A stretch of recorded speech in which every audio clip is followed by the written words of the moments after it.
నీ స్నేహితులు కావచ్చు, నీ బంధువులు కావచ్చు, నీ కష్టాన్ని వినవచ్చు కానీ కష్టాన్ని తీర్చలేరు. నీకున్న అనారోగ్య సమస్యలను గురించి నువ్వు చెప్పుకుంటుంటే అయ్యో పాపము ఎంత కష్టం వచ్చింది అని చెప్పి జాలి పడగలరు కానీ నిన్ను బాగు చేయలేరు.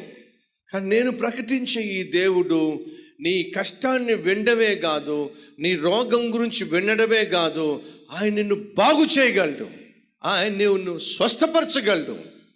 నీ భర్త కావచ్చు, నీ బిడ్డలు కావచ్చు, నీ భార్య కావచ్చు, వారి వల్ల నువ్వు అనుభవిస్తున్న నరకం కావచ్చు, అది నీకు ఎంత శ్రమతో కూడిన బాధతో కూడిన అయినప్పటికీ నువ్వు ఎంతమందికి చెప్పినా మనుషులను వాళ్ళు మార్చలేరు.